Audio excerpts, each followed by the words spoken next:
আপনি বিভিন্ন family card কৃষি কার্ড দিচ্ছেন, আমরা এগুলো চাই না। আমরা কর্ম করে খেতে চাই, আমাদের কর্মের ব্যবস্থা করে দিন মাননীয় প্রধানমন্ত্রী। প্রায় 1500 থেকে 2000 এলএসপিদের কর্মসংস্থানের দাবি করছি। আমরা দীর্ঘদিন যাবৎ অনেক সংগ্রাম করে আমরা এই যে আমাদের দাবি নিয়ে বসে আছি। মাননীয় প্রধানমন্ত্রীর কাছে আমাদের দাবি, আজ আমাদেরকে স্থায়ী চাকরি, ইউনিয়ন ভিত্তিক স্থায়ী চাকরি ব্যবস্থা করা হোক।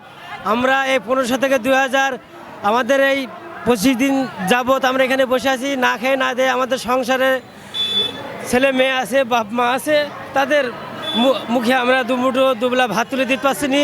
আজ আমরা 4 মাস চাকরি হারিয়ে আমরা যে দুপুরে কি খাবো সে পয়সা নেই আমাদের কাছে, যাওয়া আসার পয়সা নেই। আমরা অনাহারে মানবতা জীবন যেমন কাটাচ্ছি।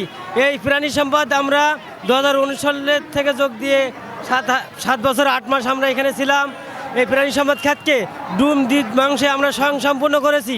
এর আগে প্রাণী সম্পদ অফিস বলে কেউ চিনত না। 2019 সালের আগে এই অফিস এই এলটিটিপি প্রকল্পের মাধ্যমে, এই এলএসপিদের মাধ্যমে চিনছে।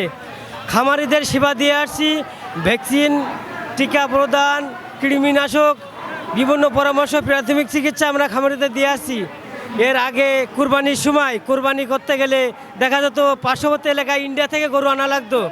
এখন বর্তমানে সেটা আমাদের এই অক্লান্ত পরিশ্রমে, আমাদের প্রচেষ্টায় এই কুরবানির যোগ্য গরু এখন দেশেই ইনশাল্লাহ উৎপাদন হয় এবং আরও অবশিষ্ট থাকে।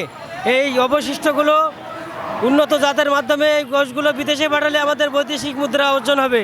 এই দক্ষ জনবল প্রাণী সম্পদ ক্ষেত্র থেকে বিকার করলে এই প্রাণী সম্পদ খাত ধ্বংসের মুখে পড়বে এবং বাংলাদেশের অর্থনীতি ধ্বংসের মুখে পড়বে। এই জন্য আমি প্রধানমন্ত্রী, প্রতিমন্ত্রী এবং মন্ত্রীকে আমি বলতে চাই, আপনাদের সদয় অবগতির জন্য বলছি, 1500 থেকে 2000 এলএসপিদের ইউনিয়ন ভিত্তিক চাকরি স্থায়ী করুন, যাতে ইউনিয়নের গ্রামের গঞ্জের যে খামারিরা সুফল পায়। তা না হলে এই 1500 থেকে এই 2000 এলএসপিদের লাশ যাবে এখান থেকে। যতদিন আমার স্থান ব্যবস্থা না হবে ততদিন আমরা এখানে থাকবো। আমাদের এক ভাই মারা গেছে, এক বোন অসুস্থ হয়ে আছে, আরও হাজার হাজার ভাই বোন অসুস্থ আছে। আপনি আর কতদিন আমাদের এখানে রাখবেন? আপনার সদয় দৃষ্টি আকর্ষণ করছি। আপনার মা ছিলেন একজন মানবতার দেশনেত্রী, আপনার বাবা ছিলেন শহীদ প্রেসিডেন্ট জিয়াউর রহমান। সেই ক্ষেত্রে তার সুবাদে আপনিও প্রধানমন্ত্রী।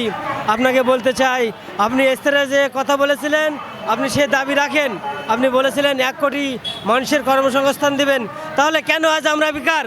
আমরা বেকার হাত থেকে, অভিশাপ থেকে মুক্তি চাই।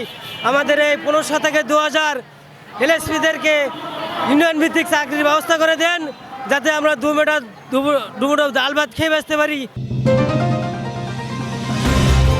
চ্যানেল B+, নতুন সূর্যোদয়, নতুন বাংলাদেশ।